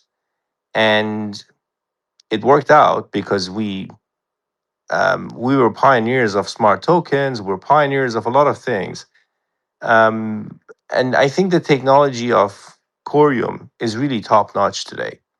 That's why Mike said that our tech is much 100 times better than other competition out there. They don't even have a blockchain. They don't even have um, anything we do. They're just relying on ERCs, like the standards for RWAs and tokenization. But we have that figured out natively. Our blockchain's fast, it's cheap, it's secure, it's, you know, it has a lot of advantages. So one challenge for us was, as Mike again mentioned, trying to push two projects at the same time. Like, you want to do a listing on an exchange, you have to talk with two different, like, you know, with the same person from two different channels, one for this project and one for the other. Partnerships were hard. It was really hard to convince partners to come into the ecosystem. Like, you know, there's the Sologenic ecosystem you can tokenize, but you can also do it on Corium. So it was a little bit difficult to sort of put all the focus and all the energy and resources into one thing. And I think that moment is now. TX is going to resolve that. TX is basically the merge, not only the tokens, but the entire teams of Sologenic and Coreum are going to be merged. So there are a lot of developers that are only working for Sologenic, and some, you know, many developers only work for Coreum. At this moment on, after the vote passes, they will all be the same team. They will be working towards the same goal. And I think acceleration is going to be much, much faster. And one missing piece here for both projects has always been regulatory challenges. Like, you know, if we have been trying to get licenses for tokenization of stocks, but now with where we are today, with our partnerships, with the license, with the SEC and FINRA approved license from Texture, we have the capacity to start tokenization in masses. And I think we need to combine everything, utilize the licenses, make sure everything is in place, own the entire stack, and just be able to offer RWA issuers one-stop shop solution for tokenizing. And there's a lot of interest. I speak with a lot of people, a lot of partners, a lot of companies from medium to enterprise size companies. And they just don't want to go after and talk to five different companies, one providing the blockchain, another the tokenization solution, the other liquidity, another marketing. So what if they could find everything in one ecosystem, such as TX? And it wouldn't cost them anything. We haven't announced our revenue models yet. We haven't announced our, like, to the public. We know how everything is going to work. But in reality, it doesn't cost anything. It's free for an RWA issuer to come and start tokenizing their assets.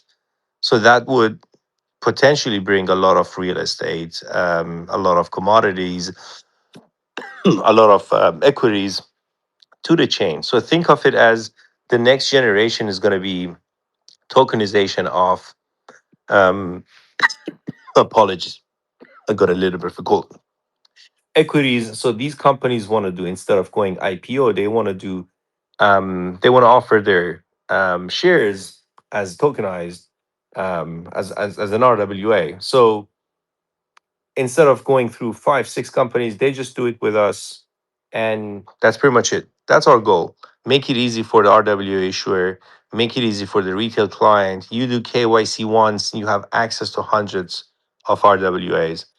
And I think that's what everybody needs with, when you're targeting retail like TX, you really need to have an easy to use solution like Robinhood or Coinbase.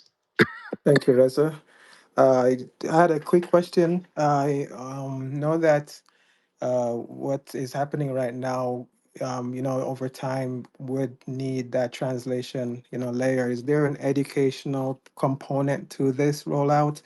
And also, how can we as the community help?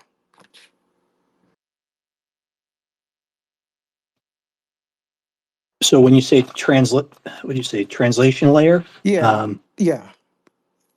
Pretty trans- pretty much like, you read a white paper, some people might not get what everything I means. gotcha. Yeah. Yes. Yeah. So I think, you know, we published some materials, and understandably, I'm sure, not everyone has dived into it yet, but I think we do cover quite a bit. So I would start with the vision paper, which outlines the vision and what we're working on and the partnerships that we have lined up. It talks about our strategy. The white paper, which has been approved by Mika. Well, we have one approved by Mika. We have another one ready for submission. But basically, that dives into the technical, the tokenomics, little bit heavier on the details in that document. There's also the manifesto that was written, and I think that sort of paints, a roadmap of where we've been and where we're going.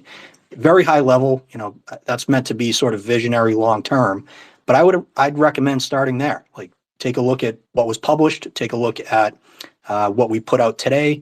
We're going to spend the next 3-4 weeks continuing to educate people and get in front of you guys and share additional details about partnerships and marketing strategies, whatever it is the community needs to feel comfortable and excited, not just comfortable, excited about this next step. We're happy to continue these conversations. This is something because both of you guys kind of talked around it, but you brought up Solana and other blockchains that have more capabilities than the XRPL. But the thing that always intrigued me with Coreum is the fact that they were able to kind of grasp certain partnerships without having the um, time stamp that an XRPL being around 10 plus years or having the transactions. So when you're pitching Coreum to some of these people, how are you able to convince them to use it, considering the fact that it hasn't really been stress tested because we haven't had the transactions? And when you are testing in a closed wall garden type environment, how does that really transition over into like the actual real environment when you actually have to test and do transactions and have overload? That's a good question. I think the answer is, well, Corium uses Tendermint consensus protocol. So that is being battle tested. Every single Cosmos based chain uses that. We also use Cosmos stack, but we have built on top of it. So it's not just like um, a generic Cosmos based chain, but it is purpose built for RWAs. Those have been audited. And I think in terms of technology, we know for the fact that these new functionalities would work with the current parameters of the chain, like being super fast, like 1 second finality, and being cheap. I think when we are talking with partners, when we're saying that our chain is built like this and uses Cosmos SDK and Tendermint, that should be enough for them to understand that this entire thing is battle tested by other chains and even us. We're not entire like we haven't invented a new chain. This is not a new thing. Even Corium has been around for a couple of years now. So yeah, I think it's actually to our defense, the XRPL has not been used as much for anything other than transactions, other than sending funds from one account to another account. And that had a big flaw, like the trust line flaws, and you start seeing proposals and changes in the XRPL, and they know it. There are issues. We've spoken with them a number of different times. We've pinpointed those issues, but because the chains, the entire stack is it's a little bit old. It's pretty old. It's monolithic. It's not modular like Gen 4 blockchains like Coreum. So it's very difficult for chains like the XRPL to add new features and be scalable and not to um, sort of screw the rest of the functionality. So let's say if they add one thing, they might risk breaking another part. But for a modular blockchain like Corium, which is built on the Cosmos SDK, that usually doesn't happen. You're just focusing on one functionality, which you know will work on because it's modular on the existing system. Wow, thank you. And if I can add to that, if you look at cruise control, for example, we have, I know it's not to the same scale as what you have on Solana or Ethereum, for example, but we have 500,000 of transactions right now, and each of those transactions happen in a smart contract, and it's fairly complex transaction. You have like pretty advanced mathematics happening, like integration, derivation, and those transactions, as we speak right now, happens like, for example, there is like 10 transactions per second, right, per block. So it's, I agree with you, like not stress tested like to the magnitude of Solana, but I think we're getting here in terms of what can be achieved with the tech. Yeah, that's great point. And even Solana has had a lot of issues over time. Solana chain halted multiple times. They had issues scaling. Their validators require like sort of supercomputers in order to be able to operate. So there are trade-offs and there are issues even with Solana. And I think as the chain grows, as there's more adoption, if these issues are found, then obviously they're fixed and new versions would come out. Oh, that's great. It's great. And David absolutely crushing it. Just adding features as we go. You're testing lending, borrowing. You recently introduced the staking, the liquidity staking. That's a powerful new feature. And soon after, you enable like 2 tokens. So really appreciate that. CCD token is one of those paired with Coreum. Got bonus tokens, and there's several other pools there. So it's great to see. We've all seen what Pulsara's built and is obviously ready for. So yeah, I'm really encouraged where we are. Obviously it's a big change, but clearly the vision that you guys had years ago is coming into to focus here. The way I see it, when you say you start talking big tier 1 exchanges, that's been the cry of the community for years. So that's a big deal, and a lot of value is going to just come from that exposure, those partnerships that you guys are building on, and look forward to learning about more. I haven't had a chance to dive through all the documentation here yet today, but I certainly will be. Mike, I follow up to what I asked Reza. You mentioned earlier this was kind of a vision of yours, a solution of yours you've seen early on with your time with the organization. How do you feel today? It's been rolled out. It's up for vote. You got a few days to get it to the vote. How do you just feel as the CEO and co-founder of the project here, and seeing your vision come to where it is here today? Yeah, I appreciate that, Chris. So the vision, I think, is actually the vision of our team and of our community. And I am doing my best to articulate it and bring it to life. I joined the team and I was appointed as CEO to help take this to the next level. And I believe firmly that this is the right step to get there. Today is, I think any change in any business, there's growth can be painful, right? I mean, any type of growing pain in any business, any change, anything that's unfamiliar is going to be difficult. But I've been around long enough in business and in turbulent markets that tomorrow is a brighter day. It always is. You know, I remember being a financial advisor in 2009, and everybody, I mean, I was trying to build a client base in the middle of a recession, the Great Recession, and everybody was freaking out. I'm talking every single person I talked to thought the world was on fire.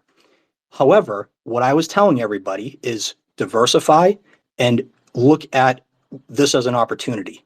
And I'm not a financial advisor anymore, and I'm not going to tell you guys what to do with how you manage your assets. However, it's the exact same thing. This is the exact same experience that I had 18 years ago. And I'm confident that there are brighter days ahead with our community, with our prices, with our business. This is the next chapter. This is the evolution of what everybody has been asking for a long time. And it's about to become real. So I'm excited. And I know everybody might not be. I know everybody might be concerned. People might be concerned. There might be people with doubts. I don't. I have zero doubts. I know this is the right decision. I feel it in my gut. Every day I wake up, there's something. I won't get a little crazy here, but there's something that feels bigger than what we're doing here, and I think we're on a mission. And I'm trying to realize that vision for everybody. So I feel excited. Well, that's amazing. When I'm looking at leaders of a project I'm involved with, I couldn't ask for a better team. I've seen they're well ahead of themselves years ago as far as what they're just building on the XRPL. So I've followed that journey all the way to here. So when you have those years of watching and understanding that that your team that you're following is so far ahead of everybody else, you learn to trust them. So it doesn't mean you always agree and enjoy every part of the process, but you got to trust your team. You guys have got us all the way here, and it's still a multi-million dollar projects many times over, getting it to here. And when you're talking about taking that to the next level, I think we can all see and taste what that looks like. Really excited for this and for what you guys are putting forward here. I think it's going to bring a lot of potential to the people that have been with us from the start. Ultimately, that's what we've all been here, whether you're a Sologenic holder, a Coreum holder. We all got into this for tokenization, knowing that this team was taking tokenization to the next level. If this is what you guys are saying that's going to get it there, it's going to be hard for me to argue that. We brought up some valuable questions, answered a lot of questions and concerns here today. Obviously, you made yourself available to answer more of those. You've rolled out a lot of resources to go along with that. As you mentioned, the tx.org website has pretty much everything you're going to need to find the written information, the fine print, and that's probably best. This is a big change. We're all anticipating an announcement today of some kind, not even knowing what that was going to look like. So there's a lot of emotions and a lot of confusion, and take the time to read through the documents to understand what's been said here today. Listen to the replay if you have to get to those answers, questions if you joined in late. Make sure you share it out to the others in the community. This is a big deal. We want everybody to participate and be aware on how to participate and get an informed vote in on their behalf to bring them that maximum value. So Devon, I seen you had your hand up there again. Go ahead. Yeah, I got to run. I know I've been beating them up with questions all night, but 2 questions and then I'll leave and let them answer.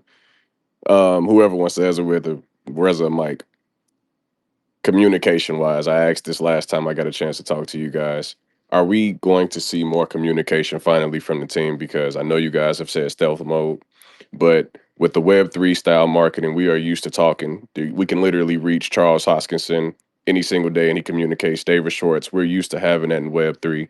Are we going to hear more from you guys? Are you going to be more interactive with the community, whether it's coming on Chris's show, on YouTube, whether it's just talking in the comments, sharing things? Can we actually talk to you more? Reza, I would love to talk to you more because you actually talk about the network. You are a builder of the network. So I love to have those technical questions as a validator, be able to talk to you more frequently.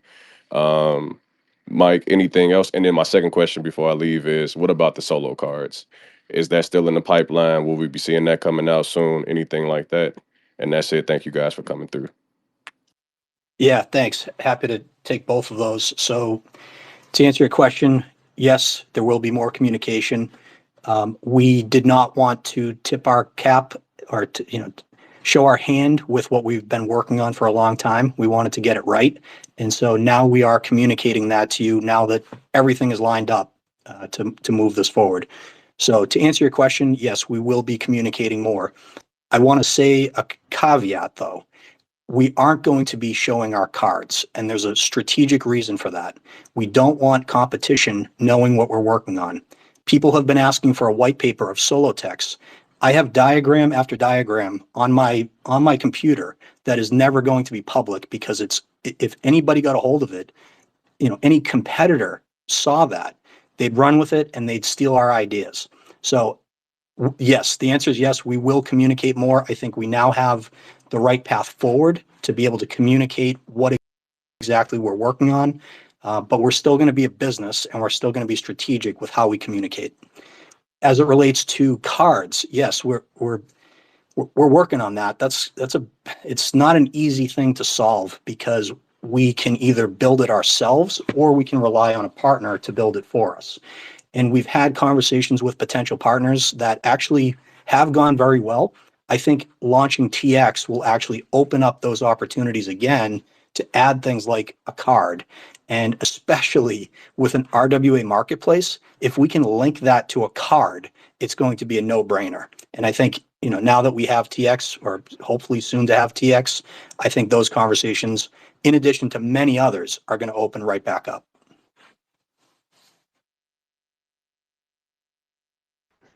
Amazing. Good to hear. Wanting to build on TX. There's an opportunity there by the sounds of it if you're listening. L1, Articulate, NTO, who else we got up here? Chicken. Any other questions? Mike and Reza have both been extremely generous with their time. Anything else you want to add before we wind things down today? No, I think Wanted to thank you, Chris. Yes, thank you, Chris. Thank you for everybody here for listening. Appreciate the consideration with everything that we're working on. And of course, appreciate the support. Yeah, and I think we are definitely going to have more spaces in the next couple of days. I think we need to have at least one more space before the vote ends so that the community can ask any remaining questions. And we're available on social media, obviously. Like Mike mentioned, we just didn't want to show what we were working on, but now we're available for all questions. Oh, that's great. We gather every week. I'm sure many of you know, I've been on the show before there, Reza, Sunday, 12 p.m. Pacific. You guys are more than welcome to pop by. I know it'll be on conversation, I'm sure, still at that point there. Thanks, Chris. You are a great host. Oh, thank you very much. Appreciate it. You guys are great guests. You attract a nice crowd. So it's value for both of us, hopefully. But more than happy to help any way I can. Just reach out if there's anything beyond that we can do. It's important. The thing I'm really excited about with this pivot that's proposed here is we can start really focusing on what lies ahead and drop all the stuff that lies behind. Hopefully, that's what I'm really excited about. We got two very powerful communities coming together as one. Just think of that potential, not just the liquidity, the energy potential, the excitement and energy we can bring to this project as it rolls out. So I'm really encouraged, really engaged, and I really appreciate you guys coming out like this quick and really putting a lot of those concerns at bay and making yourselves available moving forward to answer any questions with that. Absolutely, Chris. I think the next few weeks, as we roll this out more and more, to Reza's point, we will be answering questions. We will be, posting more about what we're actually rolling out as products. And so we're happy to jump on spaces and answer questions. Awesome. Well, NTO always likes to jump in right at the end there. NTO, you have another question there? No, not in this case. I mean, I think we beat up these poor people enough here. Great job, guys. I mean, I think you made people feel a lot better here. I know you made me feel a lot better here. I mean, like Chris here, I've been following you since day one here. Always thought the world of this, of these, of Solo and Corium, and just really excited. And I'm pumped for what you guys have done so far and where we're going in the future here. So shit just got real, guys.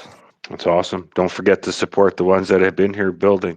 Got Alwyn in the house, and I know Of course. DGen Labs was here earlier. Anyways, if you're still there, you know they've really helped pave the way to get us here, to bring us as a community, bring us tools to engage and interact with this blockchain that we've been following for many years. So I'm just really excited because you know we're all going to rise together with this, is what I can see. So really excited about that.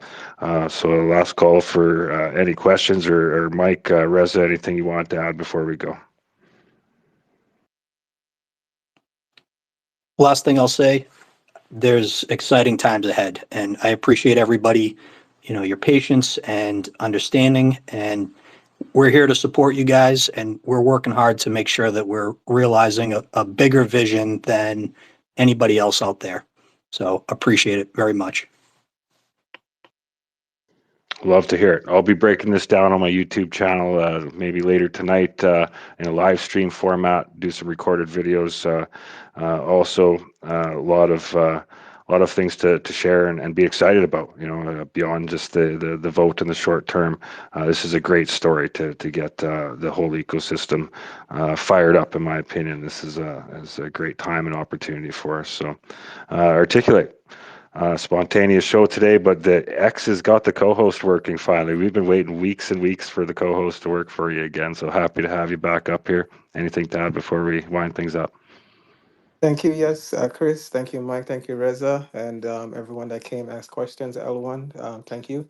I just wanted to say this almost feels like if I was there when smart tokens were created. This is kind of how big it feels, and I do know that as the next phase of this tech and ecosystem goes forward, it's in the right hands. It has been, the whole time. So I do trust what's the process that's happening right now, because it's growing pains and it's growth, and this is the ecosystem needs it, and it will take us to the finish line, and just grateful for that. So looking forward to everyone for our next Spaces podcast coming up, and appreciate you for being here. Yeah, it's awesome. Yeah, this is a little bit of an impromptu one for me, so I'm gonna have to shut things down and finish up my work day here. But I appreciate everybody for stopping by and listening. Make sure you send a retweet and a share out there. I will go through the comments again. Like I said, I will be doing some videos and some content. So if there's anything that I think that we didn't quite get covered here, I'll make sure to point it out specifically, and obviously anything of seriousness that wanted to be answered, I can forward to the team also there. So L1, you got some big changes real quick if you're still with us. So you said you're testing lending and borrowing. Anything to update us with that before we end the show today? Yes, I mean, yeah. Thank you, Chris, for putting that as quick as you did. I think it was needed. Yeah. So the lending and borrowing is protocol is completed. We are doing some testing on mainnet right now, and yeah, I mean, pretty soon we will open it to a couple of beta testers. So if you want to be included, just like we did for V2, just send me a message with your address. We had like um, to pretty much remove the old one so we can have like new beta testers and make sure no one hacks it before it's actually live. But yeah, it's ready, and with that new TX thing, it's pretty cool. Hopefully, we're gonna be able to have RWAs and stocks as collaterals, or asset that people can borrow against. So yeah, it's pretty cool. And another thing we're working on is, so that is going to be like the, let's say, classic lending and borrowing, and we're going to have something a little bit different. That is going to be time-based lending and borrowing. So more on that on the white paper that we're going to release probably this week. Well, that's awesome, and thank you very much for implementing that dual reward system. It's bringing the attention to it as needed, and I see the other pools that were incentivized much the same results. So powerful tool, and great to see the community taking that up and using it to give back to the community. That's the great part of it, and amazing platform. I was really impressed. Like, I gotta admit, I haven't played with the meme tokens a whole bunch, but I got providing some liquidity on CCD tokens there, and some of my Mart tokens, and yeah, really impressed with the user interface, quick transaction, just smooth like butter, man. Really nice. Awesome.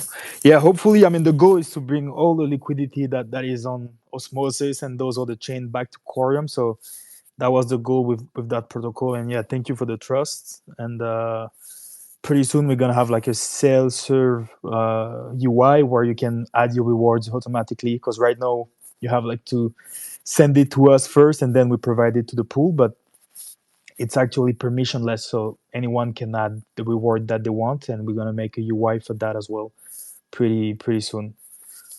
Oh, and I was just amazed. Like, I added a bit of liquidity, and there was a few of us just in Discord chat there last night, and it was only like a couple hours later I went and checked, and it's like, holy smokes, it's actually generated a return already. So Yeah. with the pool, in these early pools, I mean, that's the time to jump in, because yeah, getting some pretty good ROI on the early pool there. So I appreciate Yeah. everybody that's found their way to the CCD Coreum pool.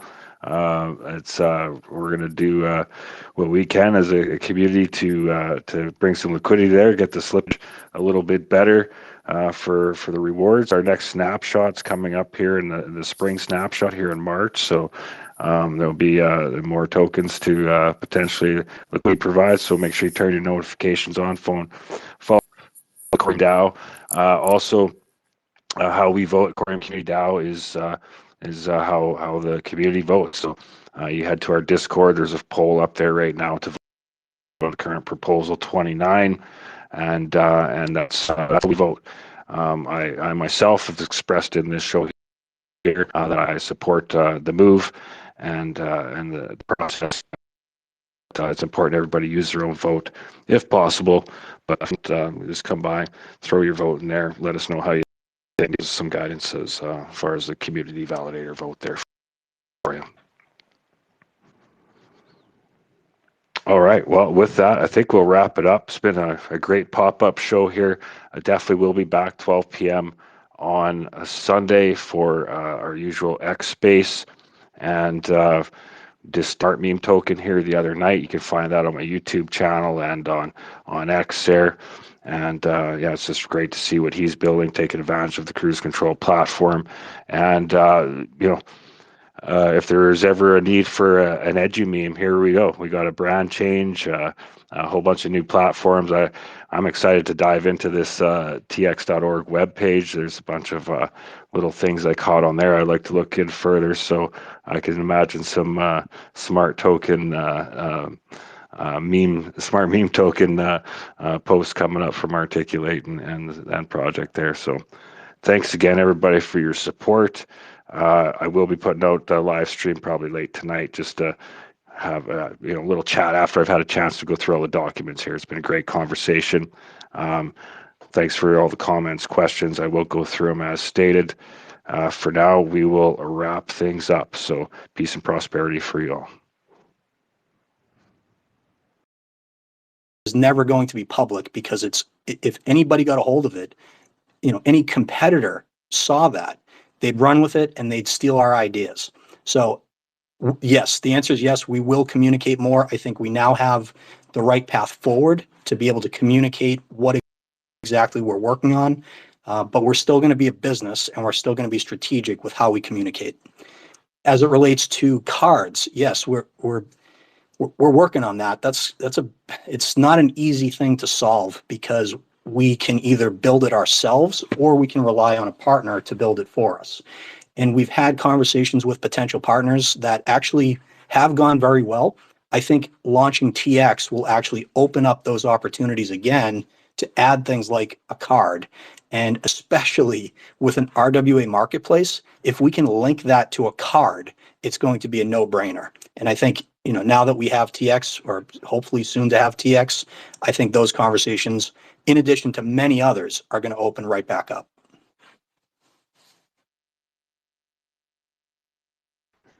Amazing. Good to hear. Wanting to build on TX, there's an opportunity there by the sounds of it if you're listening. L1, Articulate, NTO, who else we got up here? Chicken. Any other questions? Mike and Reza have both been extremely generous with their time. Anything else you want to add before we wind things down today? No, I think Wanted to thank you, Chris. Yes, thank you, Chris. Thank you for everybody here for listening. Appreciate the consideration with everything that we're working on. And of course, appreciate the support. Yeah, and I think we are definitely going to have more spaces in the next couple of days. I think we need to have at least one more space before the vote ends so that the community can ask any remaining questions. And we're available on social media, obviously. Like Mike mentioned, we just didn't want to show what we were working on, but now we're available for all questions. Well, that's great. We gather every week. I'm sure many of you know, have been on the show before there, Reza, Sunday, 12 p.m. Pacific. You guys are more than welcome to pop by. I know it'll be on conversation, I'm sure, still at that point there. Thanks, Chris. You are a great host. Oh, thank you very much. Appreciate it. You guys are great guests. You attract a nice crowd. So it's value for both of us, hopefully. But more than happy to help any way I can. Just reach out if there's anything beyond that we can do. It's important. The thing I'm really excited about with this pivot that's proposed here is we can start really focusing on what lies ahead and drop all the stuff that lies behind. Hopefully, that's what I'm really excited about. We got two very powerful communities coming together as one. Just think of that potential, not just the liquidity, the energy potential, the excitement and energy we can bring to this project as it rolls out. So I'm really encouraged, really engaged, and I really appreciate you guys coming out like this quick and really putting a lot of those concerns at bay and making yourselves available moving forward to answer any questions with that. Absolutely, Chris. I think the next few weeks, as we roll this out more and more, to Reza's point, we will be answering questions. We will be, posting more about what we're actually rolling out as products. And so we're happy to jump on spaces and answer questions. Awesome. Well, NTO always likes to jump in right at the end there. NTO, you have another question there? No, not in this case. I mean, I think we beat up these poor people enough here. Great job, guys. I think you made the people feel a lot better here. I know you made me feel a lot better here. I mean, like Chris here, I've been following you since day one here.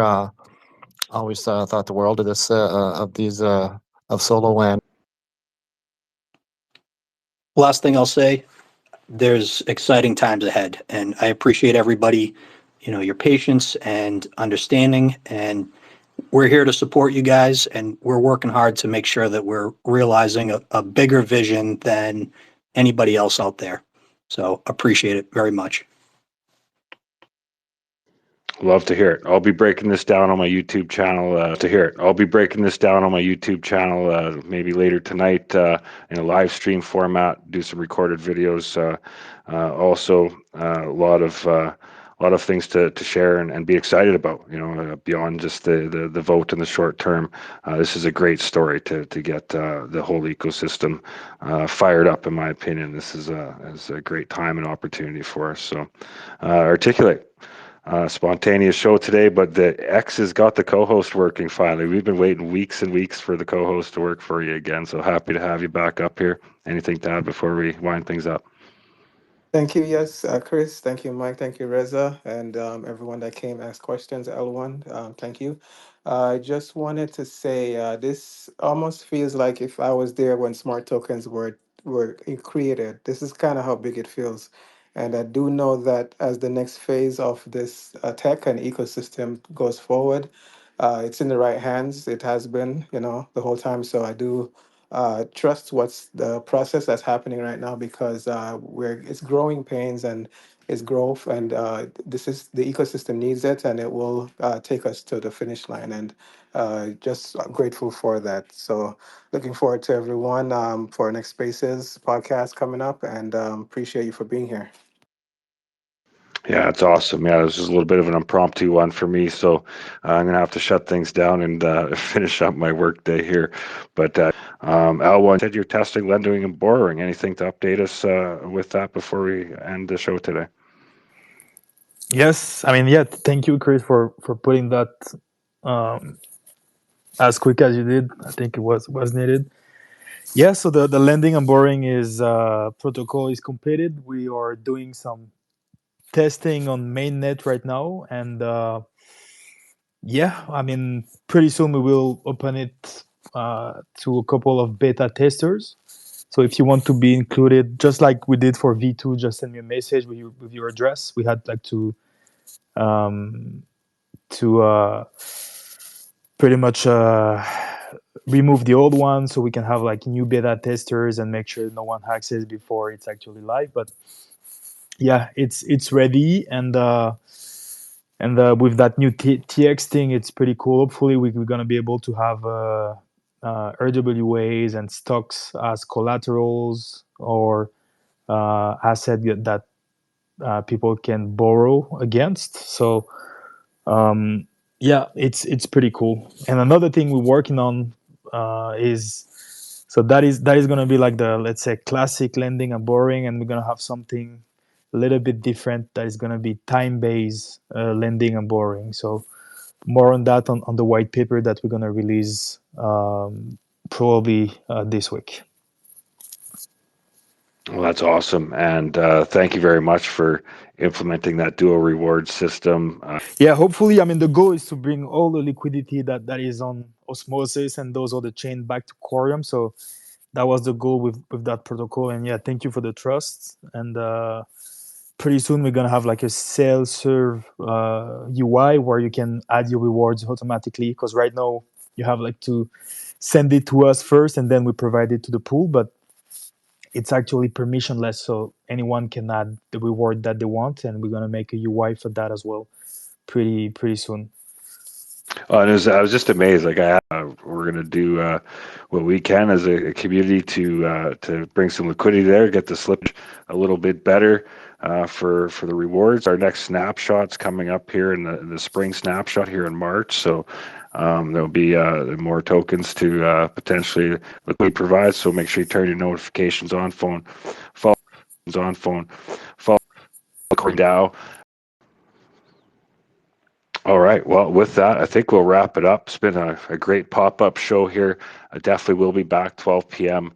on a Sunday for our usual X space. And just start meme token here the other night. You can find that on my YouTube channel and on X there. And yeah, it's just great to see what he's building, taking advantage of the cruise control platform. And if there is ever a need for an edu meme, here we go. We got a brand change, a whole bunch of new platforms. I'm excited to dive into this tx.org webpage. There's a bunch of little things I caught on there I'd like to look in further. So I can imagine some smart token smart meme token posts coming up from Articulate and project there. So thanks again, everybody, for your support.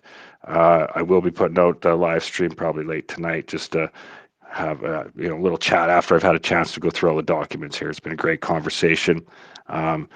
Thanks for all the comments, questions. I will go through them as stated. For now, we will wrap things up. So peace and prosperity for you all.